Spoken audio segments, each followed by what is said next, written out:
Today's conversation on the Wounded Angel Network is around the subject of following. We tend to spend a lot of our time following. We follow a diet because we want to look better, want to drop some weight. We follow an exercise program because we want to be more healthy. We follow a study program because we want to inform ourselves, lifelong learners as we are. And then we talk about following a path or following a teacher when we are wanting to grow ourselves interiorly, whether that is psychologically or spiritually, or whether there even is a difference. I'm not sure. One can start splitting things up. But when you want to grow as a person, when you want to integrate it as a person, inevitably the idea of following comes about. And so Christians will say that they follow Jesus or the teachings of Jesus. Others would say, I follow the Dharma as spoken by the Buddha. The Hindus would follow the teachings of a guru or satguru, devotees of a particular teaching. Islam means submitting to, from the Arabic word Islam, which means peace. So the peace that comes from submitting to the will of Allah or of God.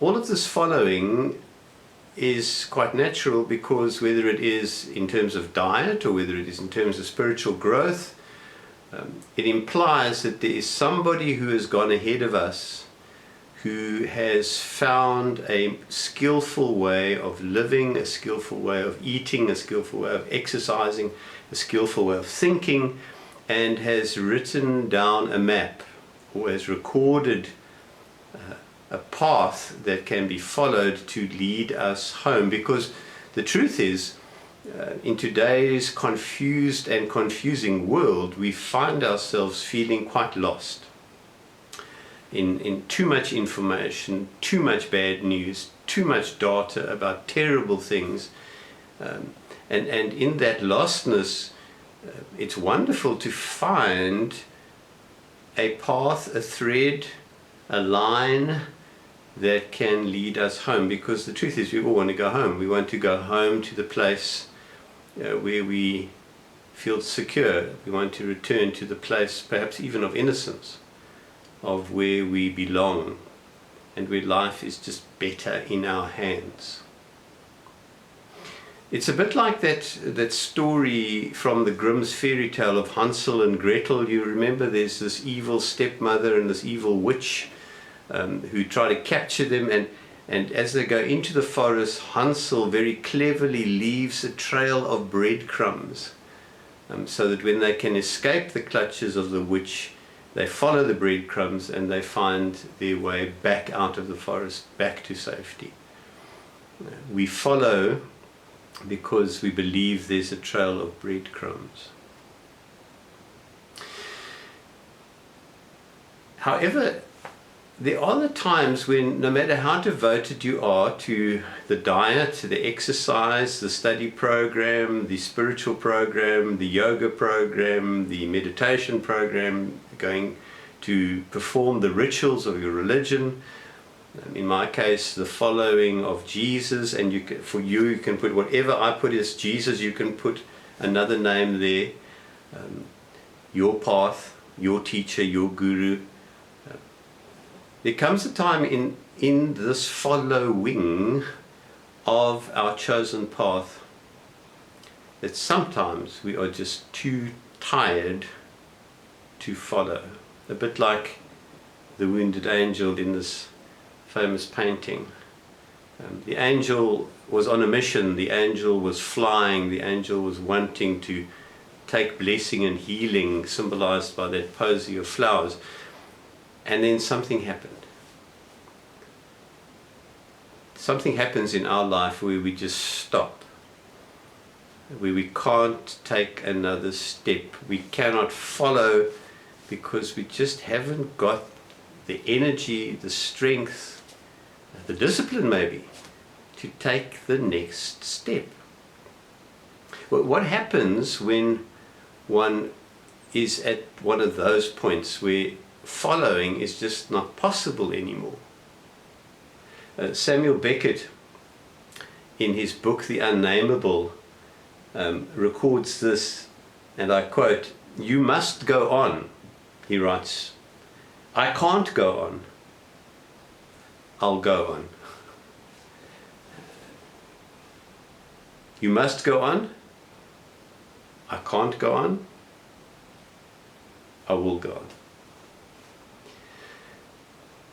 What do we do in those moments when following is just not possible because it's just too exhausting and we're too exhausted?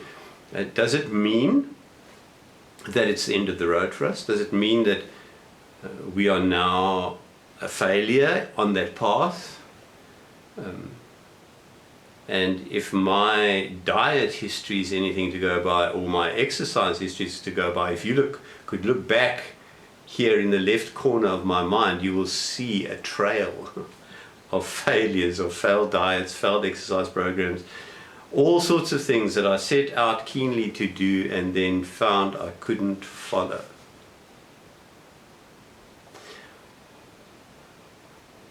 That's quite natural. For me, the test of a good teacher that I have been following, particularly in my spiritual life, is what that teacher or teaching or community does with those who can no longer follow. Because when one fails to follow, when one is unable to take that next step, when one is just completely stuck, that is not so much a test only of ourselves, but it's also a test of that which we have been following.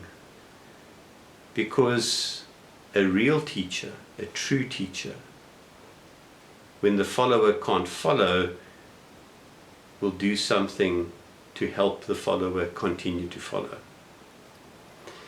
And so if I take my own teacher, Jesus, he speaks a lot in the Gospels about following. Follow me, follow me, follow me. In fact, it's one of the instructions he gives the most. He never once says, believe in me, or seldom says, believe in me. But he says, follow me many times.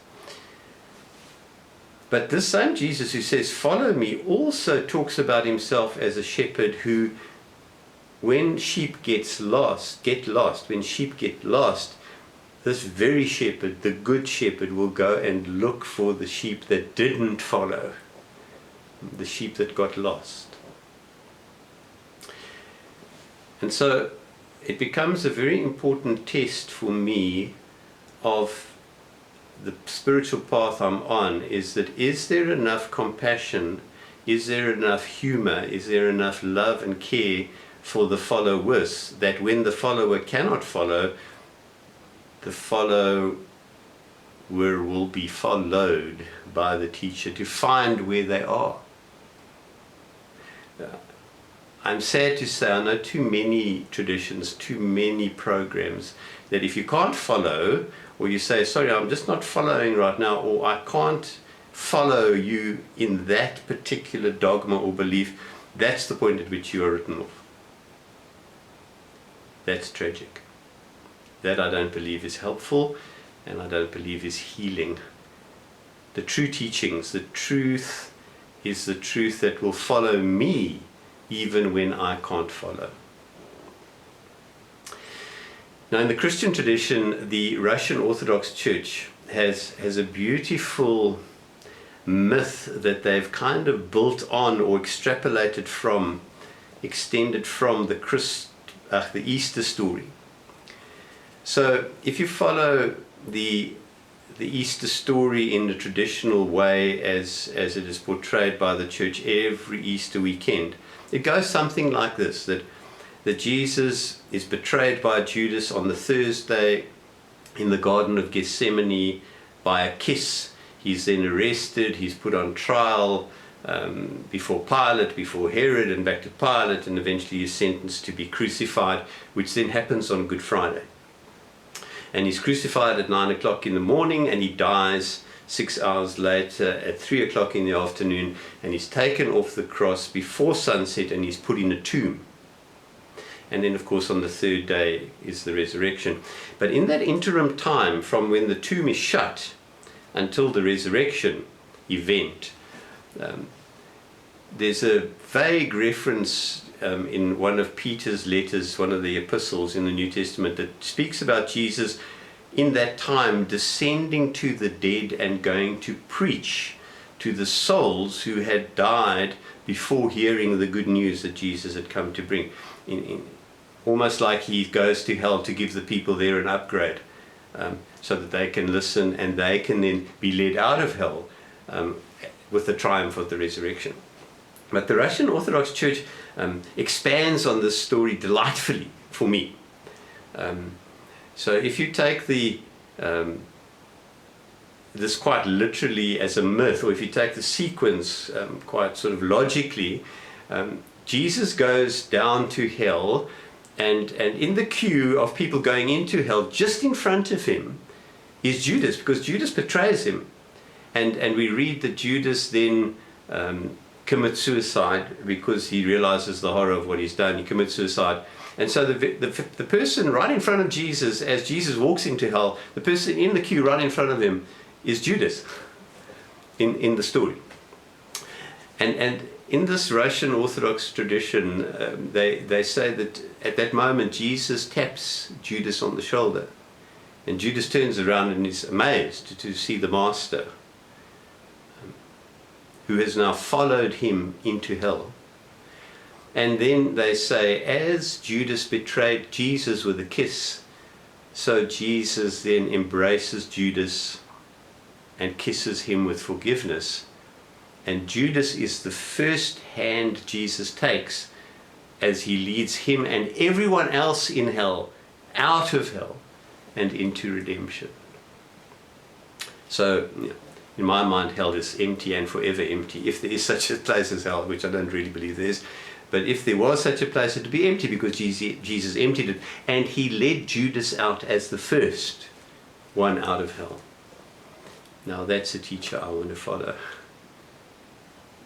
A teacher who, even when I fail, even when I betray him, even when I turn my back on him and find myself consequentially in hell, a teacher that will follow me right to the gates of hell, embrace me, turn me around, and take me out. So just a nice litmus test for us to evaluate what it is that we follow. I would not want to recommend that any of us follow a teacher that will not follow us when we walk off the path into a dark place. Thank you for paying attention and for spending this time with me on the Wounded Angel Network. May I remind you that if you ever want to contact me for Skype or Zoom consultations, there is an email at the end of this video. Please share these videos, and please subscribe to the channel so that you can get continual updates. It's a wonderful pleasure to be with you, one wounded angel with the others, teaching each other how to fly again. Take care.